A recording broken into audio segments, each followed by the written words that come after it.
Hello, everybody, and welcome to Arctic Europe Tourism Cluster's Tech Week. And this section and part today, what we're dealing with is the SEO in the new era of artificial intelligence. This webinar is recorded for your convenience, and you can find it on Arctic Europe Tourism Cluster's YouTube channel. Now, all of the materials, both the presentation and the recorded material, will be delivered to you by the end of this tech week as a bundle for all of you guys, and feel free to share it. The Arctic Europe Tourism Cluster is a cross-border project funded by EU's Interreg Aurora, and therefore we're more than happy to bring these tools for year-round development for you. So this is especially for tourism and travel businesses, but no worries if you're on some other field as well. We're going to have some very good topics today. In case we haven't met, my name is Marika Tikkaja. I'm the project manager from the Finnish side of this Sweden, Finland and Norway combination project, Arctic Europe Tourism Cluster. Later on the chat, I will give you some useful links also to check out what our project is all about. But without further ado, it is time for me to pass on the arena to our experts today. So we have Torun here. So welcome, and we're so happy to hear what you have for us today during this 2-hour webinar. So go ahead. The virtual floor is yours. Thank you so much, Marika. Hello, everybody. Hello from Norway. My name is Torun, and I work as an advisor. I work a lot with how do we deal with SEO now that the AI chatbots are taking over our search habits. I hope that everything of the technical bit will function today. We had some hiccups logging in, so you're going to see me and my colleagues jump in and out of this little window. And I hope you are all able to see what I am presenting. Great. Okay, let's start the show. So we're going to do a 2-hour session. We have a lot of topics to go through. Let's see, here we go. We have some introduction for you on what is this all about? What is AI in the SEO? What is SEO in the AI agent era? How do we go from working with keywords to knowledge? How do we build AI-friendly websites? We're going to show you a case study that we have done here in Norway, in Røros. Maybe some of you know about this destination. We have a workshop for you guys, and then we're going to do a Q&A and a wrap-up in the end. So let's try to save all the questions for the end of the presentation. All right.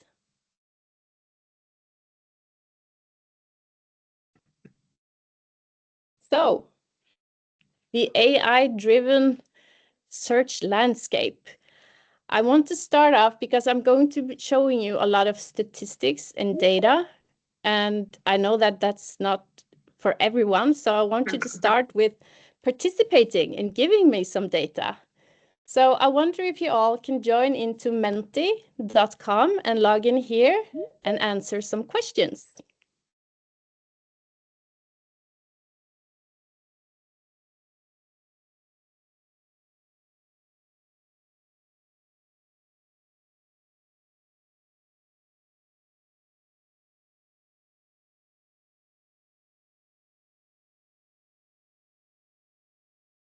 And then I'm going to share a different window.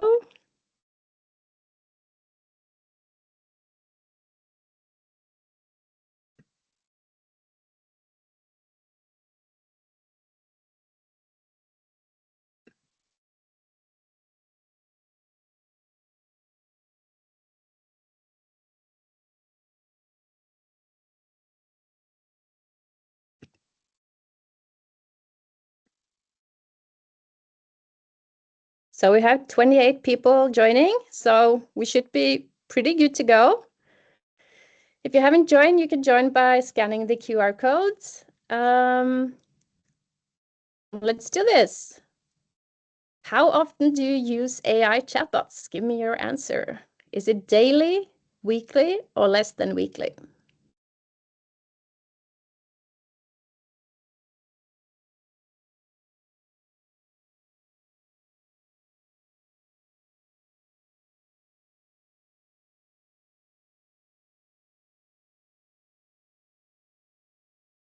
Most of you guys are doing it daily, some weekly and some less than weekly, but the majority here, you know what I'm talking about when I'm talking about the AI agents. And the next one, have you used AI to research brand services? Yes or no?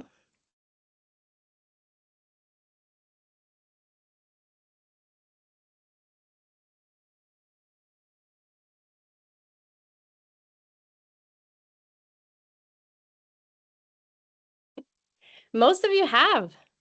Great. This is 2/3 of you have done that. And then the last question, do you want AI to be more integrated when you do shopping?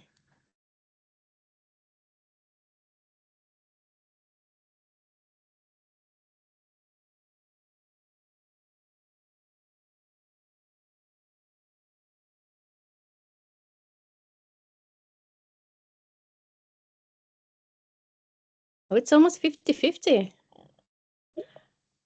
The sad thing about doing these online Mentimeters is I want to dig into these numbers. Why are you answering yes? Why are you answering no? But we will do that at another time. But great, thank you so much for giving me some data. Now we're going to look at what most people think, and we can see how you think according to the rest of the population. So I hope you now can see the presentation again.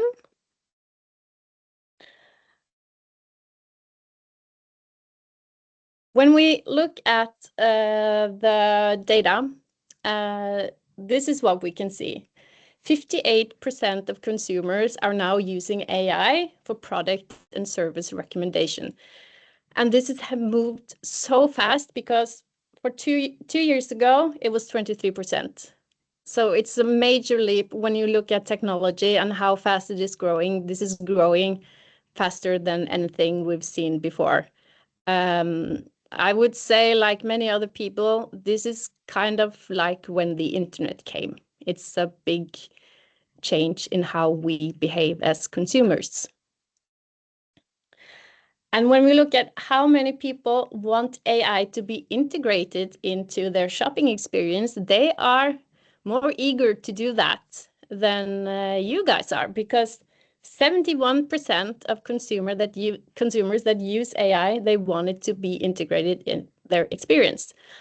And I don't know if you have seen that, but like for ChatGPT, they're rolling out now in the US opportunities to do the shopping. You can build an AI agent that can do the holiday booking for you. You just enter your credit card and accept that they pay on your behalf. And there you go. Your summer holiday is booked.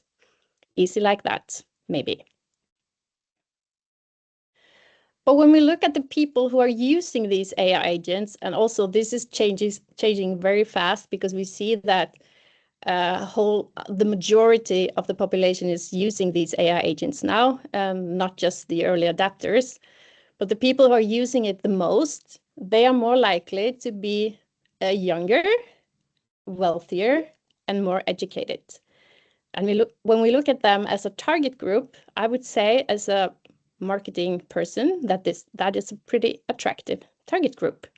And we want to make sure that this audience can find us and what we are offering when they are looking for experiences. So what does that mean? Well, I guess that most of the people here have been working with SEO. At least I have been for 15 years now. And what we have always been doing is trying to rank high on keywords. We are looking at the Google search results. We have the 10 blue links on the first page, and we want to rank high on the first page. But that's not what's happening when we use AI agents.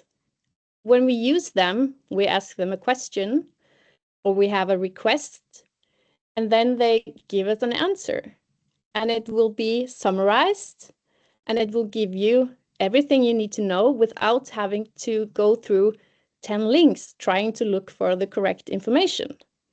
But that also means that as a consumer, I have a lot less to choose from. I don't have 10 blue links to choose from. I have an answer that I might or might not want to follow.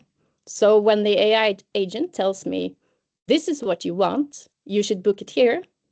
Maybe I trust him, maybe I don't. But most likely, I will do less research on my own to find out what is the best place.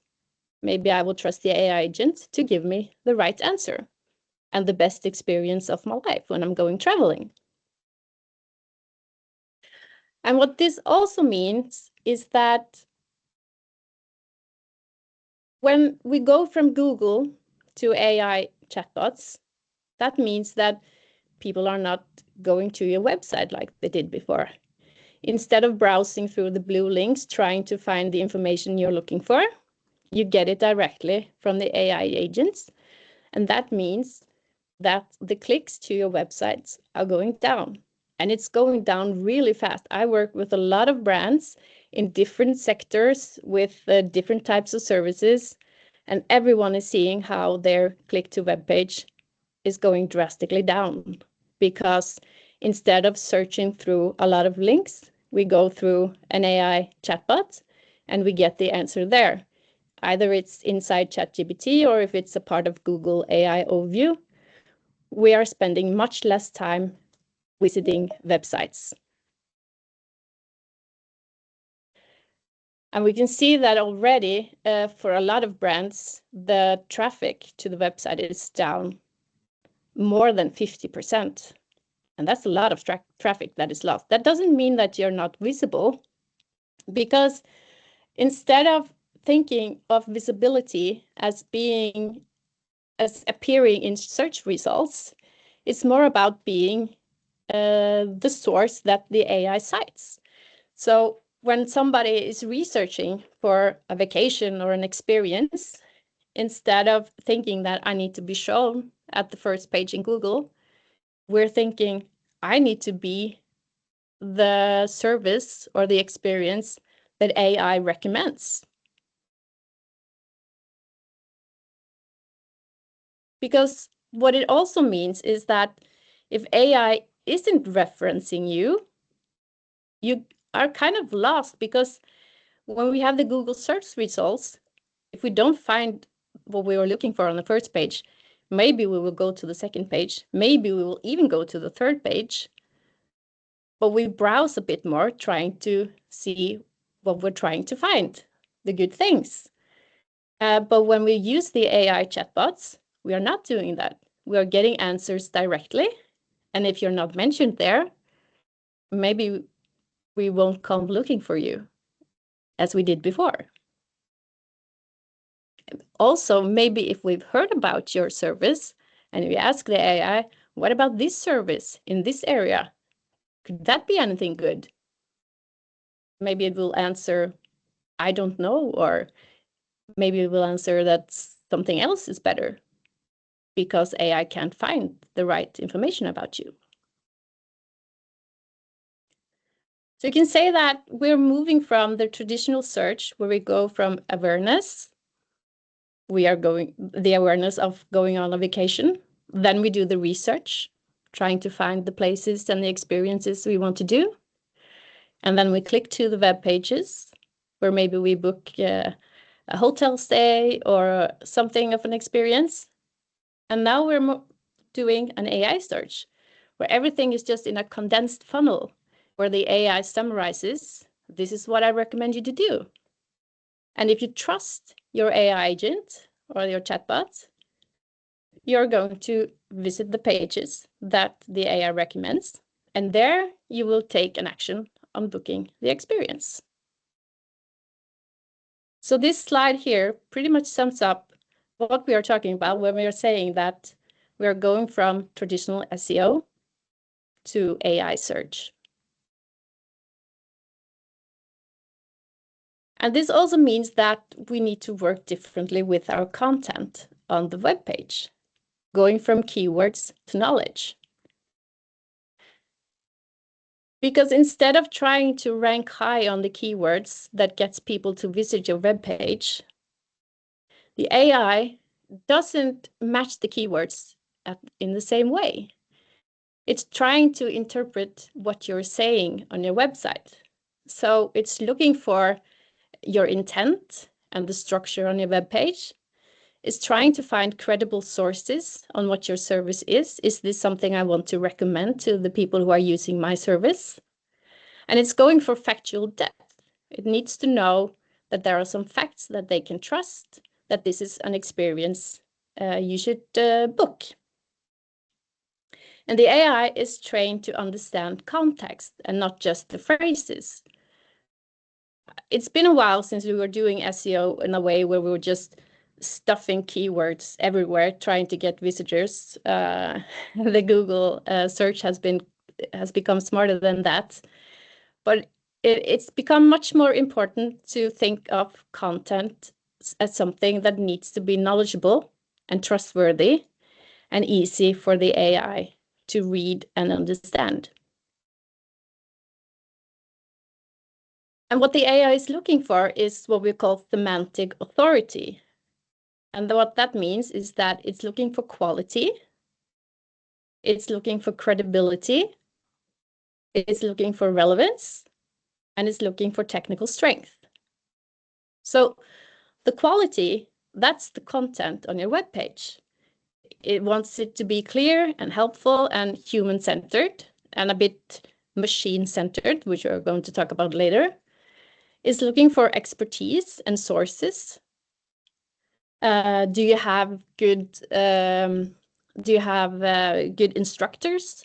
If you're offering some experiences, what are the sources? Can it find more information about your services, other places that are recommending you? And it's also trying to find that your service is relevant for the user. So these three are pretty much the content part of the web page. And then you have the technical strength, which we are going to talk a lot more about a bit later. So we have known the SEO for many years now, but it's not yet established what this new term is going to be. Some call it AEO, the answer engine optimization. Some call it GEO, the generative engine optimization. I'm going to use AEO here. Maybe you've heard several other phrases. Name is yet to be determined. Time will show. So we are going from, like I said, which keywords do we want to rank for, to what questions are our customers asking and how can we best answer them? This is summarizing everything what taking semantic authority is about. Instead of thinking that we need to be top in search results and have clicks to our website, we are thinking we need to be cited by AI. The AI chatbots needs to know about us, and it needs to reference us and cite us so that people can find us and book our services.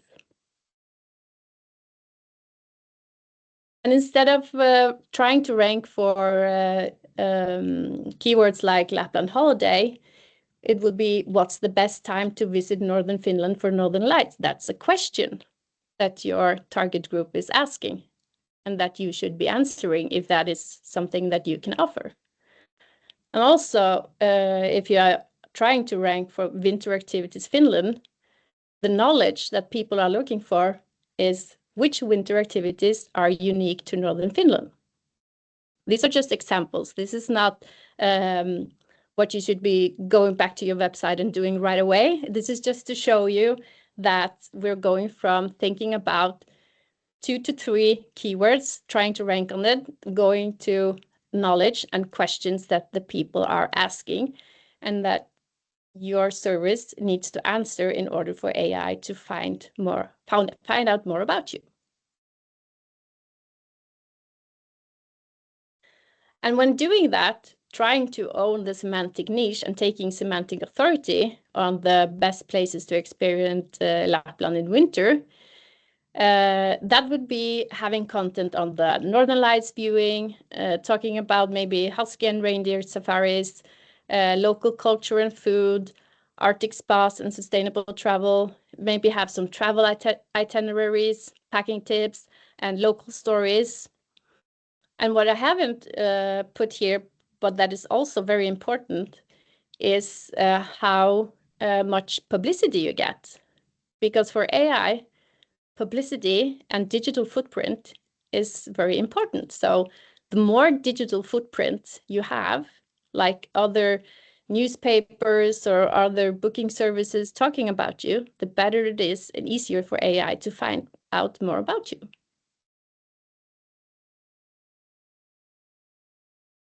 So the takeaway is to go out from keywords and think about how can we build and take ownership of these semantic niches so that we have authority on the services that we are providing. And I want to show you some data and numbers. I'm really sorry for giving these charts to you, but this is my type of fun. What the LLMs, that's the large language models like Perplexity, ChatGPT, and Gemini, what they emphasize. Because there's an agency in the United States that's called Jellyfish. They did a large research of what do the language models emphasize when they are ranking travel industry. So if you look at the one that's to the left, that's what the, when we summarize all the language models, what are they emphasizing when they are looking at the products or services related to the travel industries? So what is at the top is that it's easy to use. That's 16%. So it's important for the chatbots that your service is something that is easy to use, both for humans and machines. And then there's the choice, that you have some choices, that when the consumer comes to your website, they have something to choose from. You don't just have one service or one type of room. And also space. How much space do they get in the rooms? Value for money, uniqueness. But what is interesting is to see that on the bottom is trustworthiness and privacy. You would think that that is something that is very important, that this is a service that is easy to trust. But being trustworthy or having a lot of privacy or good privacy, that's an attribute it's hard to measure for a machine. It's much easier to measure how easy it is to use the service and how much choices do I have. And then if we look at different travel sites, you have the VRBO, the Expedia, and Booking.com, and Airbnb. We can see what type of attributes do each of these services score the most on. So you can see, if we look at the top attribute, the choice and ease of use, Booking.com is ranking the highest of all. But on uniqueness, Airbnb is ranking the best. Airbnb has a lot of unique places to stay. And then you have the VRBO that ranks very high on space. And that's a service that has a lot of big houses to choose from. And also with the big houses, you have more privacy. And then with the Airbnb local, it's a local service. You stay in other people's houses, local houses. But what's also interesting is to see, as we have been working with SEO for 15 years, we've almost only been thinking about Google the whole time, because Google, it's just been a monopoly for the past 10 years. But now we have a lot of different language models. And when we look at the attributes, we see that for Airbnb, they rank the service differently. So like with Perplexity, that is one chatbot, Airbnb is very high on flexibility, 31, but on ChatGPT is only 7. But on ChatGPT, local is 33, scored with 33. So you see that the different language models or the different AI services that we are using to search for things, they consider your service a bit differently on how they consider your attributes. So that is something we also have to think about, that it's not just optimizing for AI, it's optimizing differently for the different AI search engines, just to make it a bit more complex for this work in the years to come. I'm almost done with my first part. So just to summarize, I like to think of trying to be visible in AI search is somewhat like trying to get a job. So if you think that SEO that you have been working with for a lot of years, that's your CV. This is something that you write for yourself. You have control of what you do. You know what keywords you want to rank for, and you know how you want to present yourself. That's the first step of trying to get a new job. But if we think about AEO or GEO, the optimization for AI agents, that's kind of like when your new employer is going to call your references. Like, is this the person who I think it is? Is the things that this person says that he can do, is that correct? And you're trying to check if this would be the best employee. But before you get your job, you need to go through a job interview. And you can look at your web page and the content on your web page and the way that your web page is structured. That's kind of like the job interview. So if you don't do a good job interview, they're not going to call your references. So think about your website as a place where you have to build authority and convince that you are the best person for the job, or the best place to experience this type of service. Make sure that you have great content that really goes into depth, not just scraping the superficial. Make sure that you show expertise, have some good sources, show you if you have certifications and data, use it, and put content into context. Try to show how you connect to the needs and trends and the use that your customers are looking for.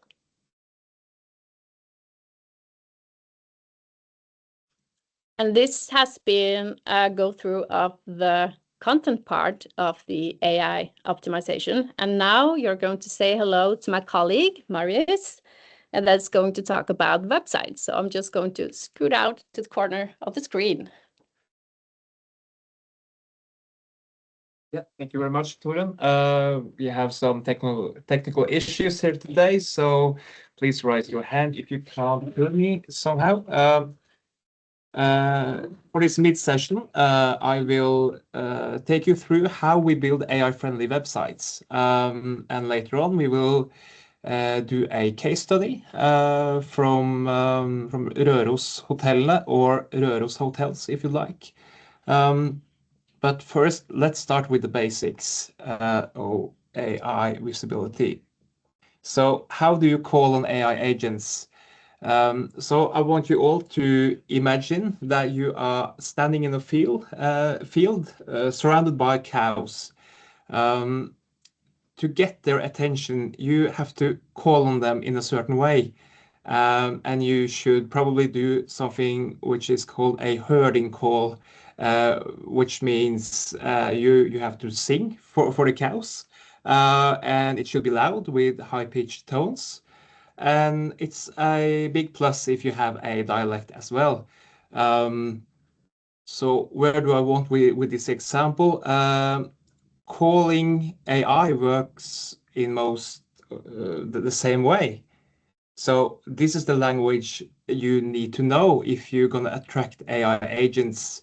The URL structure and the information architecture is all about your website skeleton or the framework, if you'd like.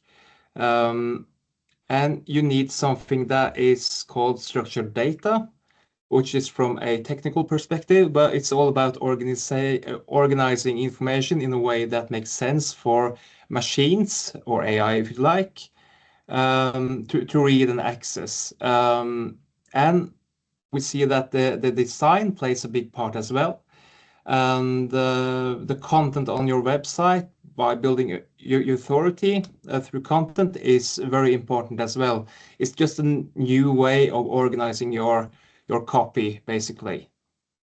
So if you do a couple of things from this list, you get some attention from the herd or AI agents.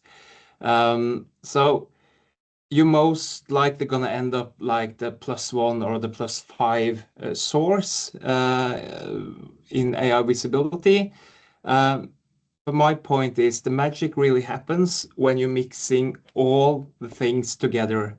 Then you get attention from the whole herd, or full attention from AI agents like ChatGPT, Perplexity, Gemini, and many more.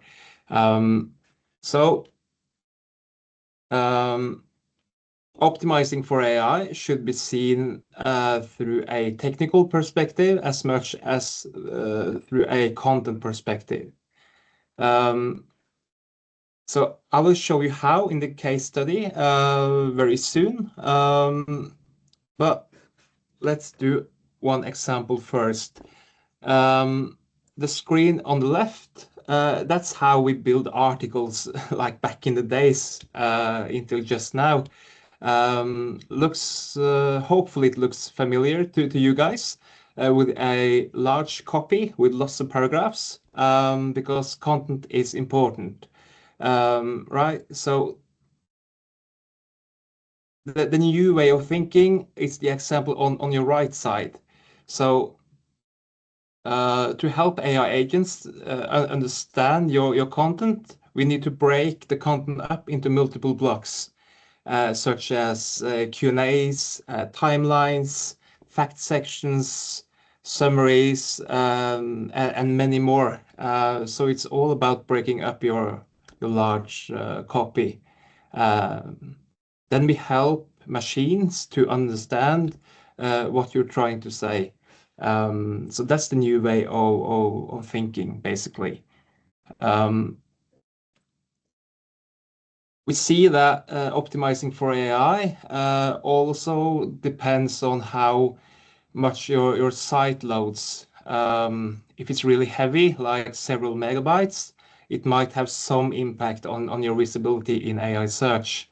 So we use a SEO tool to cover that, which is called Lighthouse, which is free and open.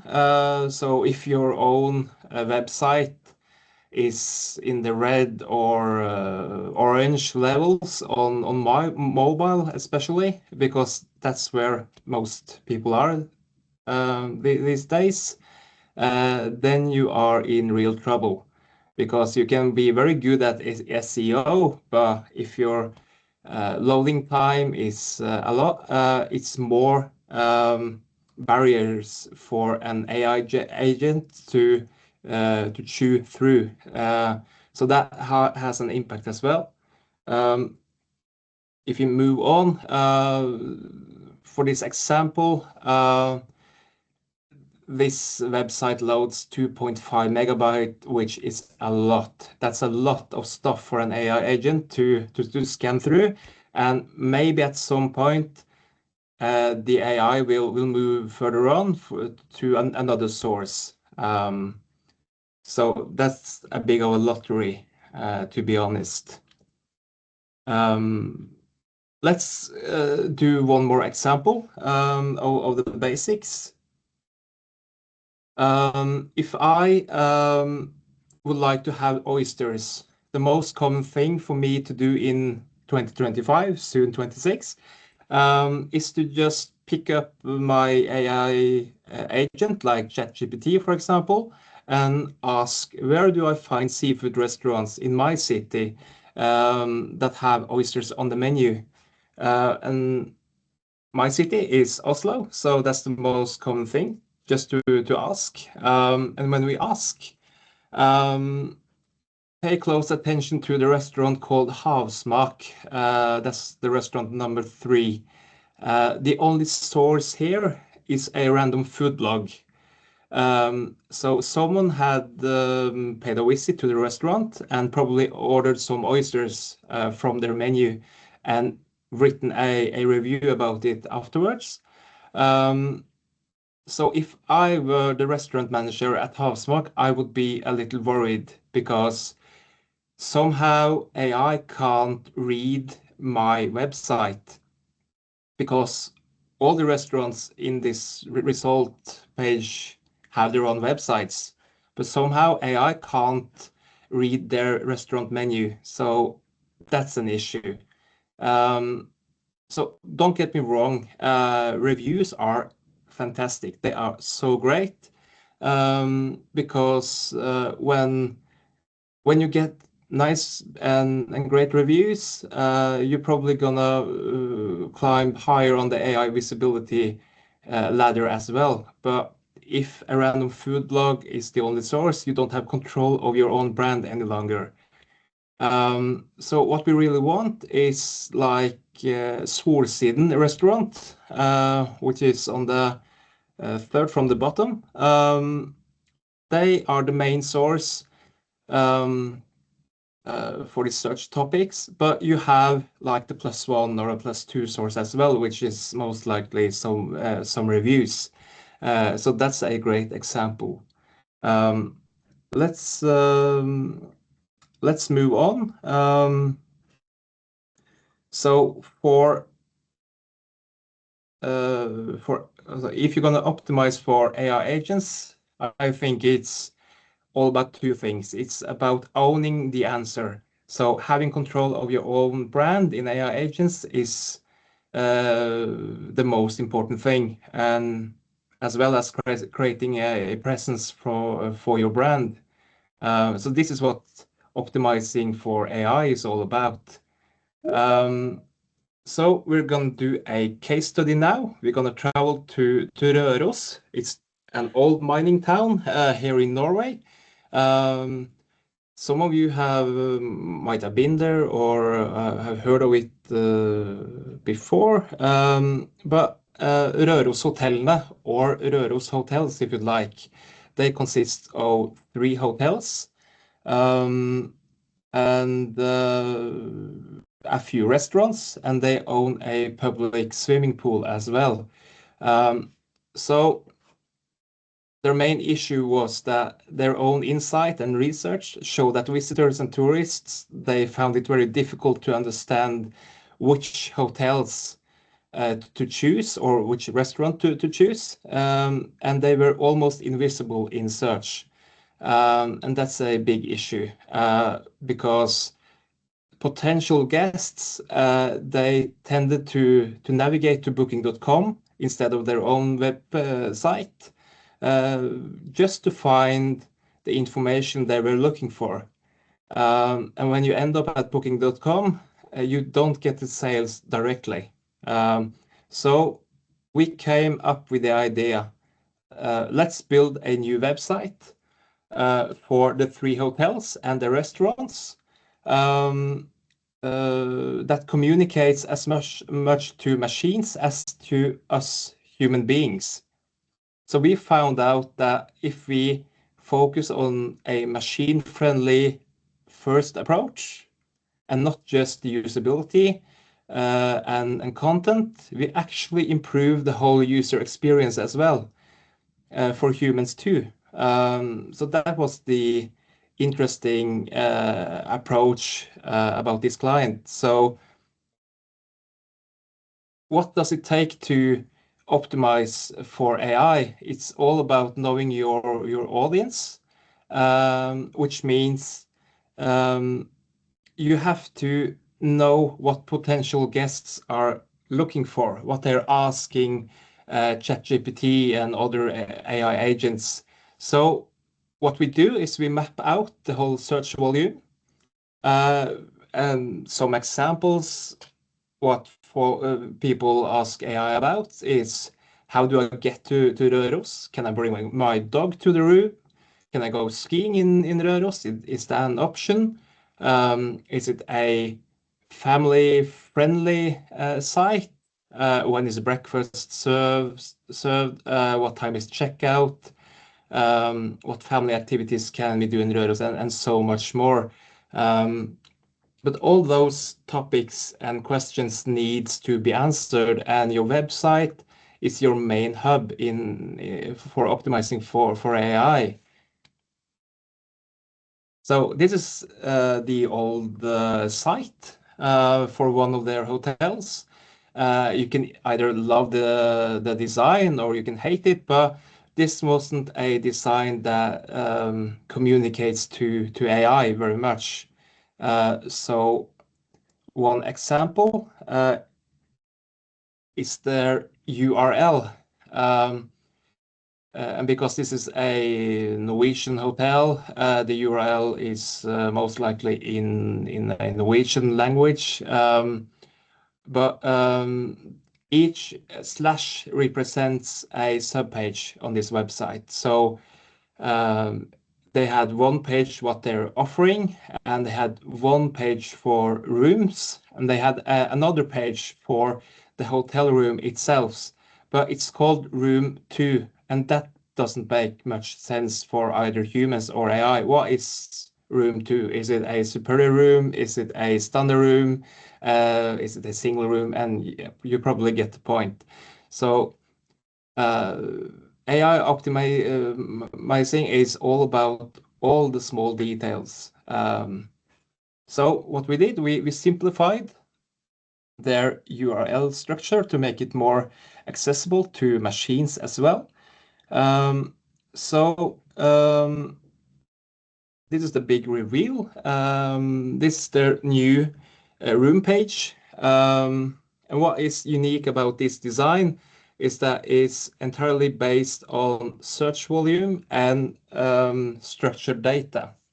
So we start with what people are asking about, map that out, and then we connect it to structured data. So that's organized in a way that can be accessible for machines in a so much more easier way. And what machines and human beings are want to find out is, in most cases, how much does this room cost? And it's about the bed type, how many can fit into the room, how big the room is, and so on.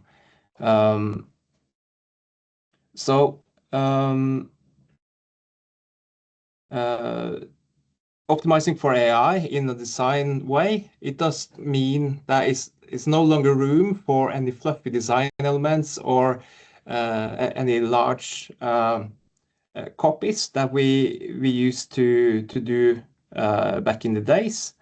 So if you move down, we also know that AI agents loves pictures and real images, not the prompted ones. So if you have a rich span of images, that's a plus. You please have a look at the copy on this website. It isn't very long, but you can ask yourself, where did it go?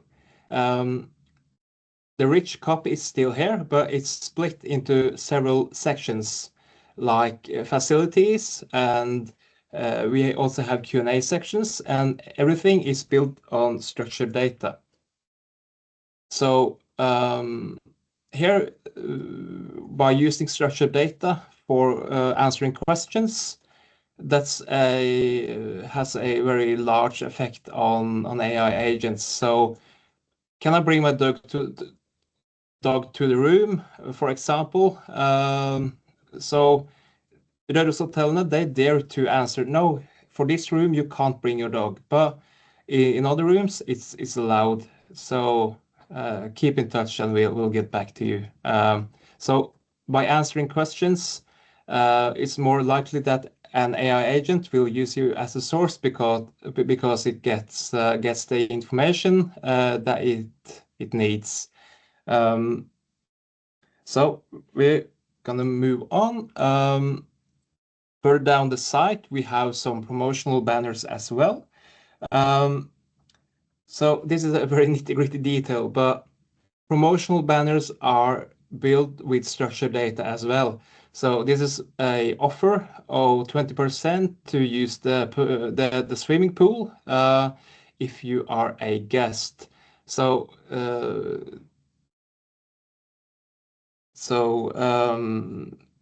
that helps when someone asks AI about accommodation. So this promotional banner allows AI to assemble its own tailored recommendations based on that. So sometimes those small details can make you more visible than others because they are all accessible to machines. And when we do AI optimization, we need to rethink how we build the CMS as well, because if this is going to work in the long term, designing for AI agents requires more standardization of information and inputs as well. So if you gonna use structured data, you need more templates and you need your CMS to handle it. Otherwise, it will be so much complicated in the long run. So we don't want to our clients or the admins to think about AI optimization in their daily work. It should be automatically. So that's why we need to rethink how we structure the CMS as well. So the new website is super fast, and that's still doable with some echo here, but I think it's okay now. Yeah, so I said that their new website is super fast, and that's still doable when you use large images and video content as well. It's doable, and their page. I need to switch. Yeah. All right, we're back on. So their total load is only less than 100 kilobytes, and that is much less than the other example that I showed you earlier, of 2.5 megabytes. So it's when your web page is not that heavy, it actually is better not just for the environment as well, but it helps machines like AI agents to know your content and scan through it more easily. So Røros Hotels, they are now up by 22% increase in direct room sales on their own web page since the launch, and we've been live now for just over a year. We launched, or Røros Hotels launched a new site in October 2024, so it's about 13 months. So we can do the ultimate test here. Let's ask some AI agents about where can I stay while in Røros. So some of the screens are in Norwegian, but I'll translate for you. So take a close look on the red pin on the right search result from ChatGPT. ChatGPT do its own recommendation of Røros Hotels as a very popular and safe choice. And it highlights the swimming pool, family-friendly facilities, and so much more. And they recommend to order direct for the best experience. And as you can see, Røros Hotels is the main source on many of the topics, as well as other review sites and booking engines as well. But Røros Hotels is so much more. They have a rich span of activities as well, and they work closely together with local partners for activities. Let's ask AI about what can I do no, I was too fast. What I was going to say was that we build their activity pages with the same recipe as the room pages. So all along with structured data. So instead of bed type, we say something about the duration. What is the activity suitable for? Like, can I bring my mother-in-law? Can I bring my family, my kids, and so on? And of course, we know that price is essential. So we highlight that and we use structured data on that as well. So as we saw on the room page, the whole design is entirely based on structured data. So you can still have a large copy. You just need to split it up where it makes sense. So highlight facts about the activities with structured data, use images, and you have a own Q&A section as well. So, for example, to highlight, do I need special clothing for this activity? How hard is it? Can I bring my granny and so on? And is it a age limit when you're gonna go dog sledding? So all the answers is here. Let's ask ChatGPT, what winter activities can I do while in Røros? Look at the results on many of the examples or the results. Røros Hotels is the main source. And keep in mind that this is non-branded search or questions, and most of the providers or activities have their own website as well. But the way information are structured, AI agents like ChatGPT prefers to highlight Røros Hotels as the main source for this activity probably because it's easier to read, it's more accessible for our machines. We can also ask, like Gemini, for example, what summer activities can I do in Røros?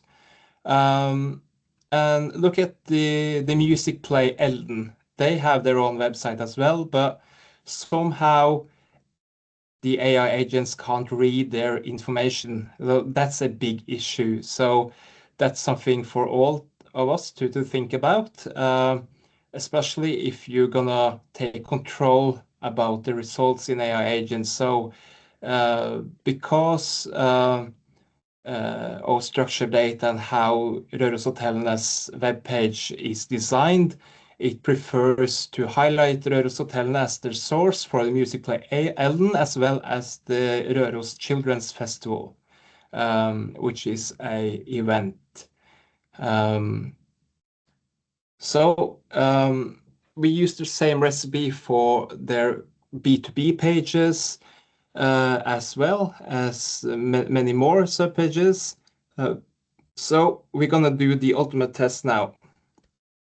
So let's ask ChatGPT and pretend that we are a company of 30 employees wanting to do a conference with activities in Røros.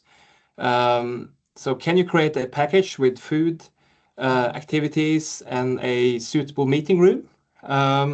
So again, this is not branded. I choose to ask specifically about Røros because if you don't, you somehow gonna end up there as well because ChatGPT will ask you, do you have any prefs for location? Should it be in the mountains? Should it be near you? And so much. So for practical reasons, I'll ask about Røros just in the beginning. So let's take a look at the results. So ChatGPT's suggestion to place and meeting room is one of their hotels called Røros Hotel, which is their largest hotel. It recommends everything from small meeting rooms to big halls.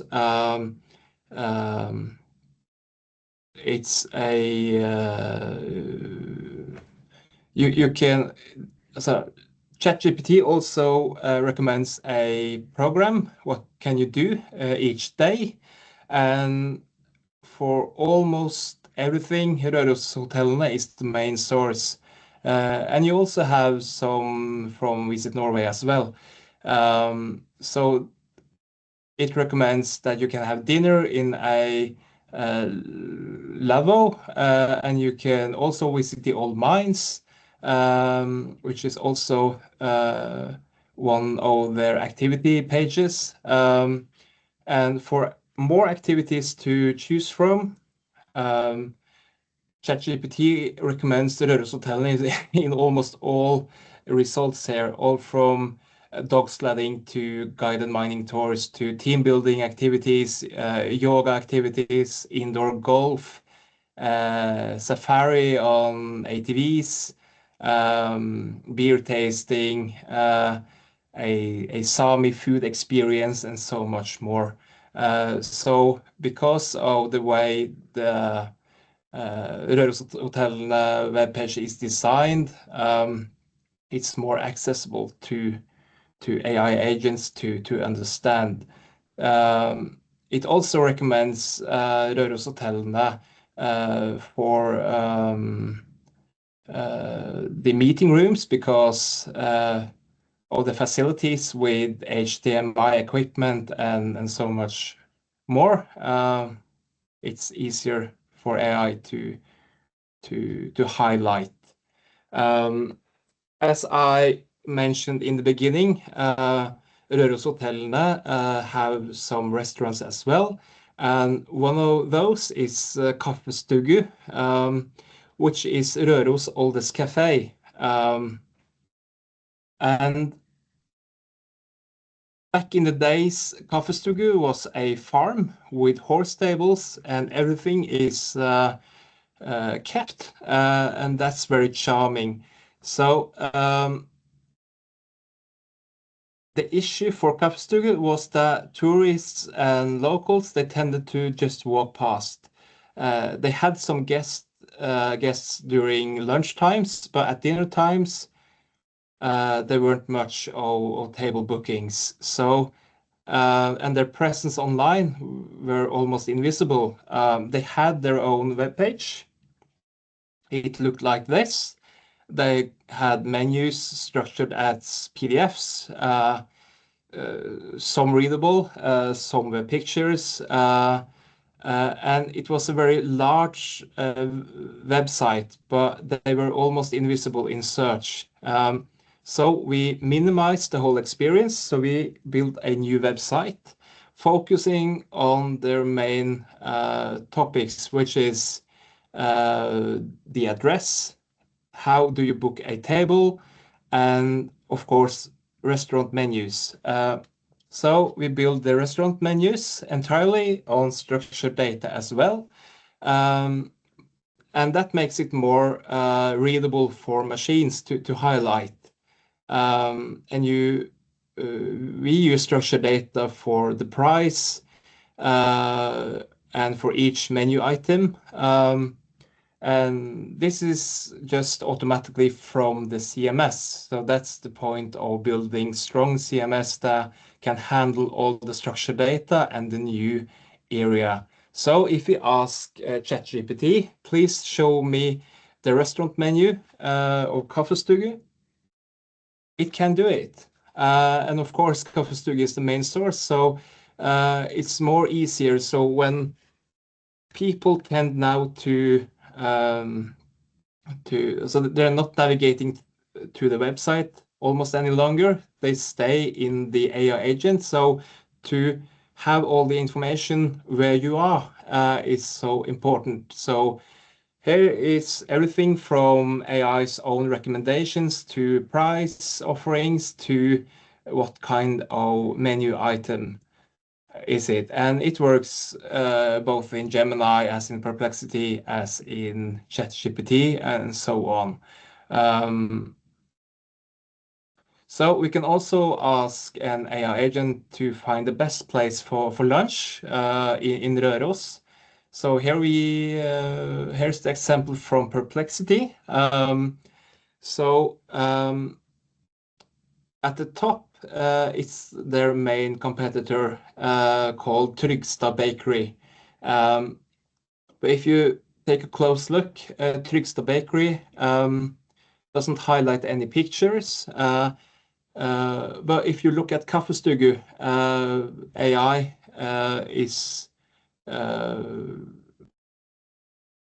can highlight both their ratings as well as price info, directions, what kind of place that is. And because I asked during their opening hours, we can tell AI that it's open now. So it's all about the small details.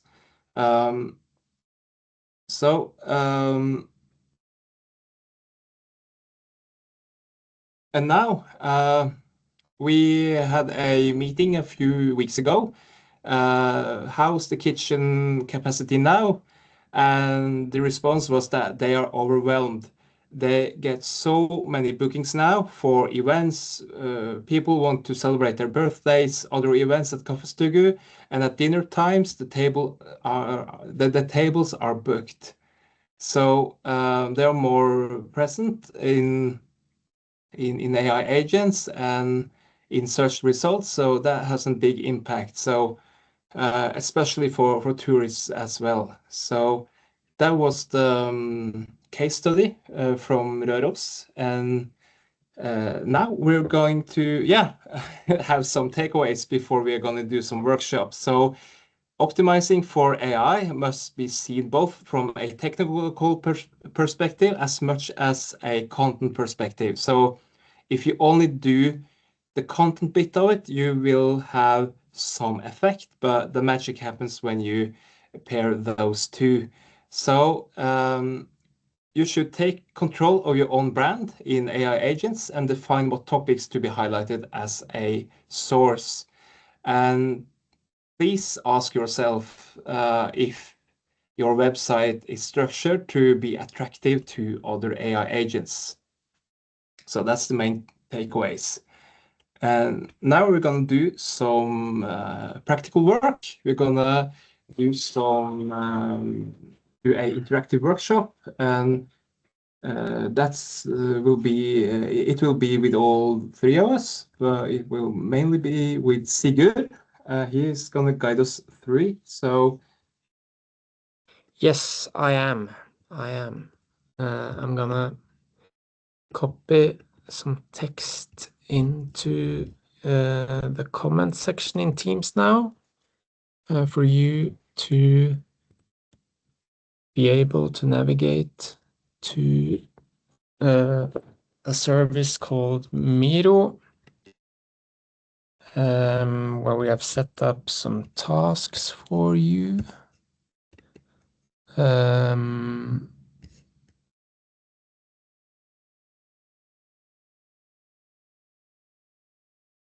Yes, I'm gonna tell you more about this in... Also slightly. Yeah. Okay. Now in the comment section, you'll find some information, and I will tell you a bit about what we're gonna try to do. In this exercise, you can see it in the presentation now as well as in the comment section. You'll find links to Miro, where you'll be doing some work. We will be trying to, or you will be trying to, create a draft layout for an article page. The goal is not for you to make something that looks beautiful or polished in any way. We know you're not designers. However, what anyone can do is to try to build a logical and clear structure, and the purpose of this is to try to that you can later try to do this exercise for your own content and your own web pages. But we have actually taken the text from an old article from Røros Hotels that we redesigned. So you'll find text, images, and other elements on the Miro boards, but you don't need to feel limited by that. You can do whatever you feel like. You can in the menu to the right, you can create boxes, text, anything, to make the story or article as clear as possible. What we want is for you to think about what is it that makes a logical and clear structure to you. Keep in mind what especially Marius said about what we did at Røros while you work. He shared a lot of hints that's very relevant to this. And you have time, so don't rush. What we want you to do is to review the content, to get an overview, choose and edit what's relevant to you, add new elements if you like, and build a clear logical structure using the pieces you have, yeah, if you're missing something, grab it from the menu to the left, clear some boxes, just use the text tool to give us a hint of what you're thinking. When we're done, we'll be presenting the finished article on Røros Hotels, and we will have a Q&A at the end of the session. So yeah, take your time, experiment, and optimize the whole copy for an AI agent, and the best of luck. Yeah, and we will try to answer questions in Teams to not disturb the other participants. You can also ask us questions in Miro. I will be monitoring all the boards. So yeah, best of luck, and tag me, Sigurd, or comment in Teams. Best of luck. Perfect. Good luck to your assignment from my behalf as well. We can stay online on the Teams as you are muted. And as you notice that this is an individual task, so no worries. They have very good guidelines for you. And if you'd need my assistant, I'm here as well.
I can see that you're doing great work in Miro. We will be moving on to a Q&A in 2 minutes, but you can, and then I'll post a link to what we did in the chat, so you can review later.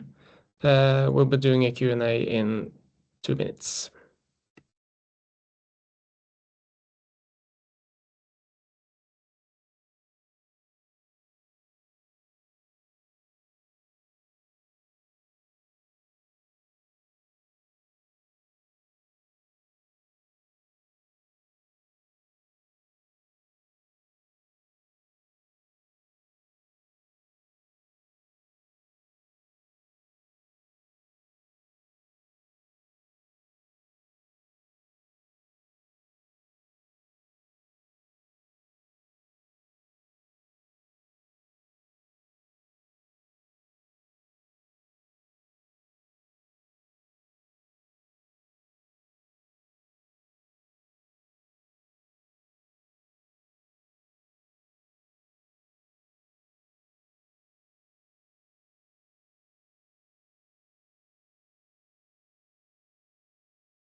Okay, great work, everyone.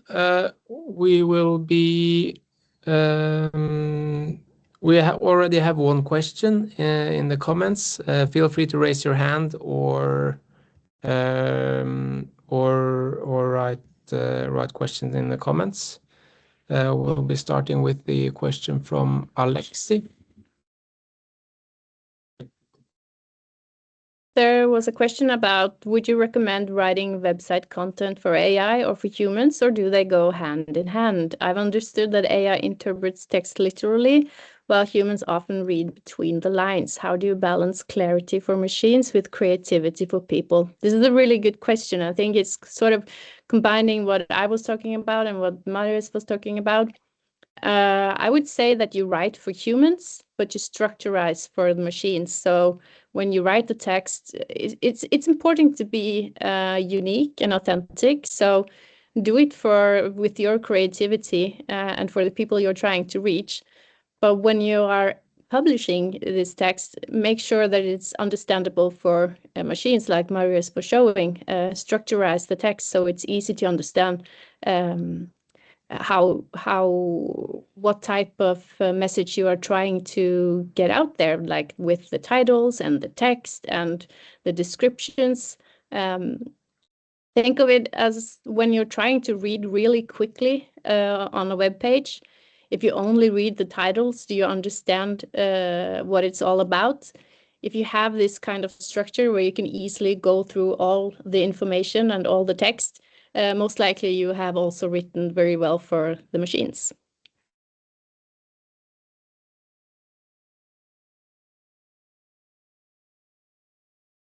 Is there anybody else who has a question? You can either raise your hand or write in the chat.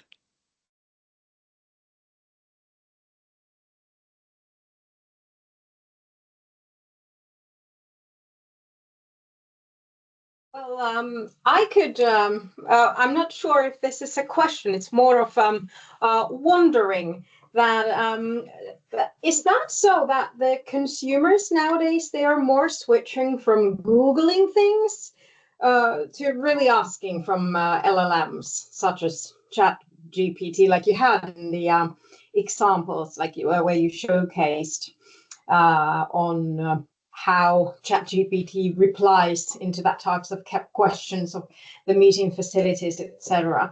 So is there a change happening from the platform where people are searching information?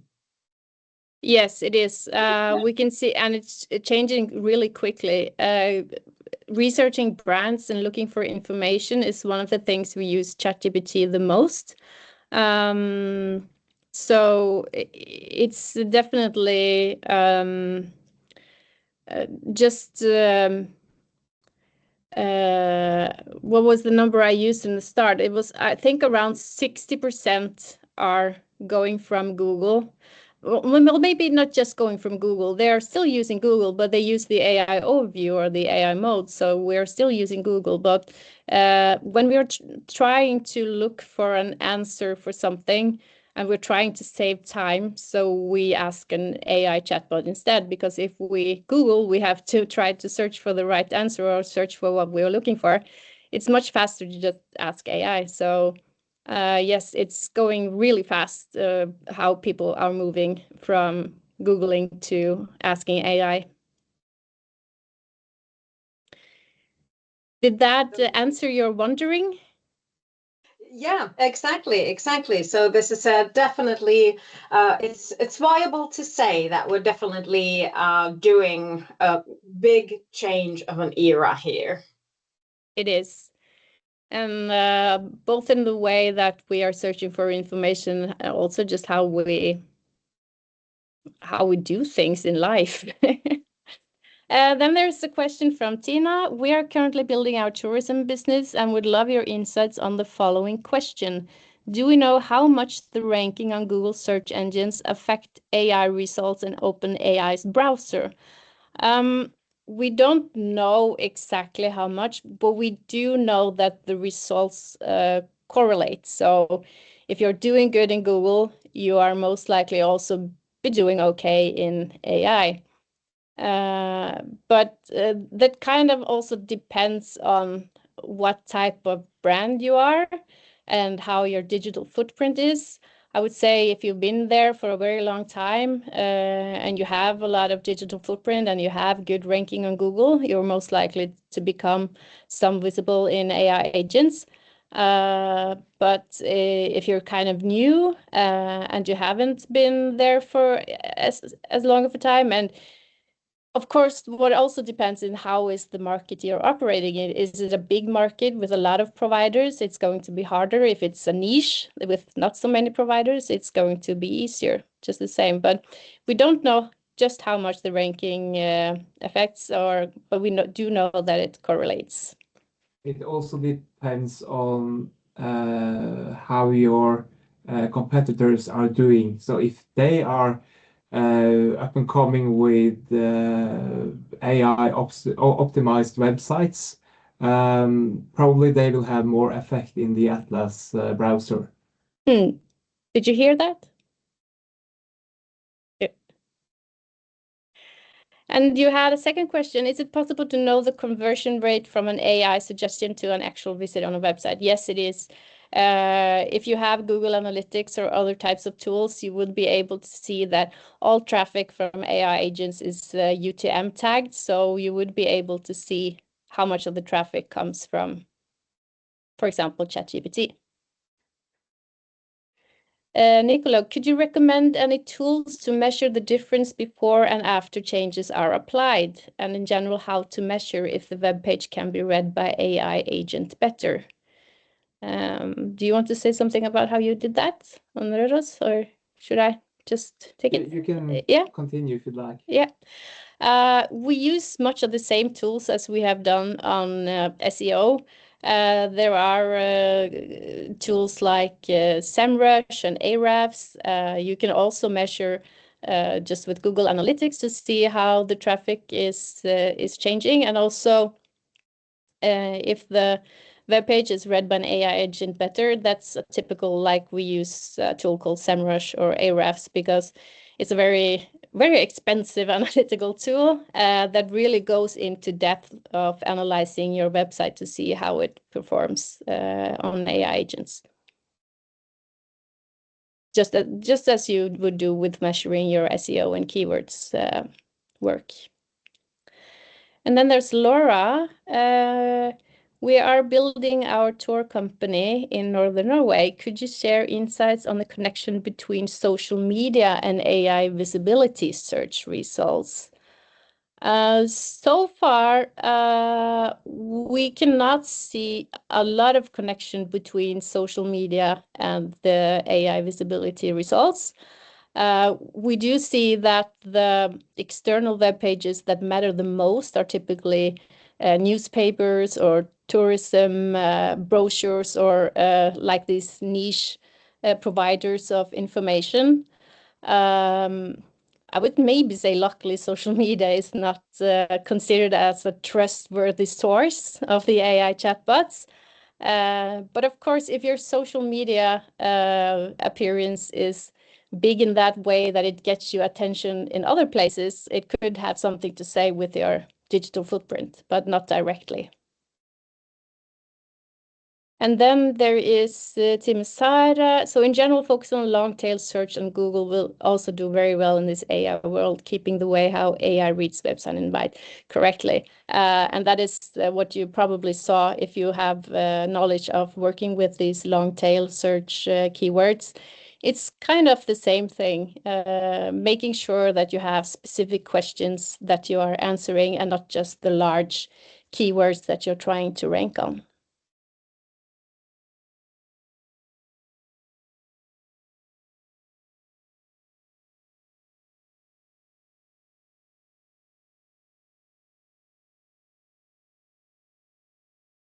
We have time for more question if anyone is wondering or wants to follow up on some of the answers. Go ahead. The experts are now here for you. So if you have anything on your minds, it's a perfect time for you to hit their brain a little bit at this point.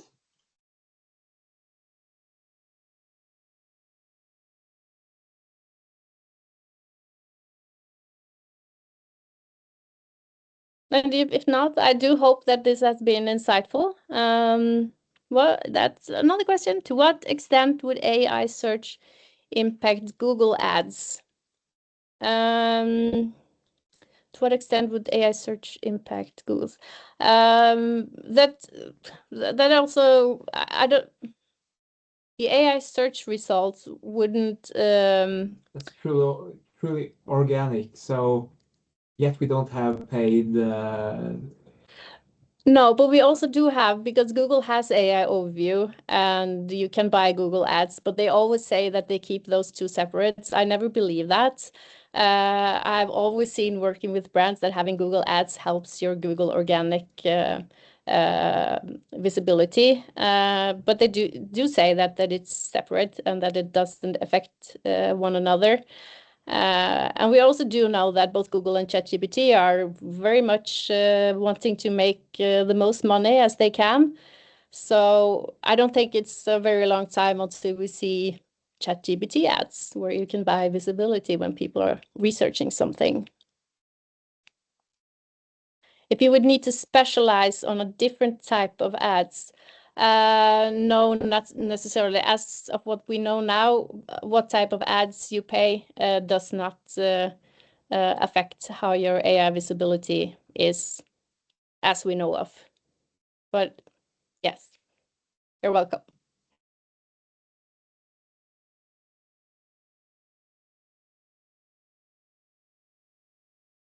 In the meanwhile, if you're thinking of some hot topics to have questions on, I'm going to pop in.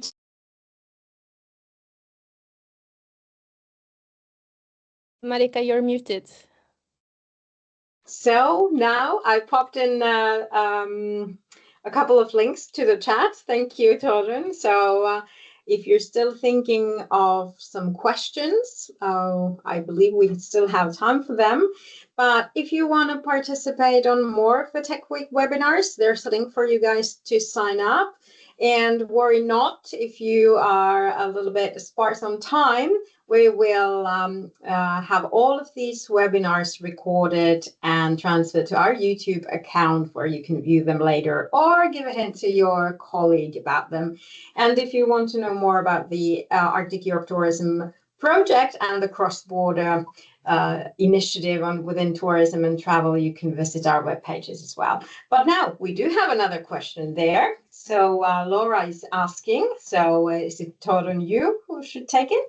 I can try. Do you have any thoughts on Pinterest as a visual search engine and AI search results?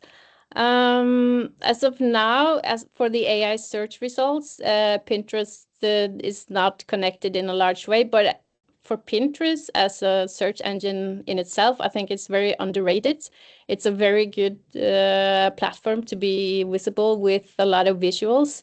So I would definitely say that as a visual search engine, it's very good and effective, but nothing that we know of now that is affecting AI search results. We do know that it affects Google search results, especially if you're looking for images and you do a Google search and then you go to images. Being present on Pinterest is a very good thing, but not for the AI as of now, as it doesn't show a lot of pictures.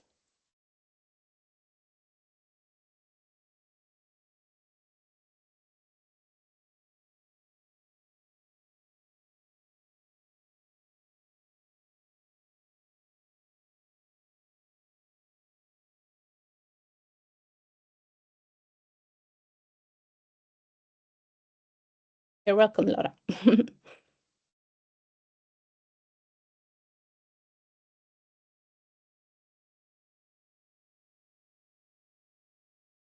Okay. At the moment, I don't see anyone typing, but don't hesitate to open up your microphone either if you want to have your question or comment out loud like that.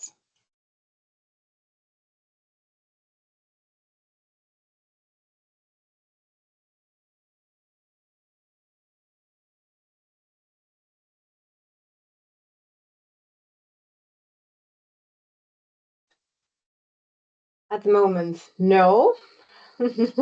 No one else? Yeah.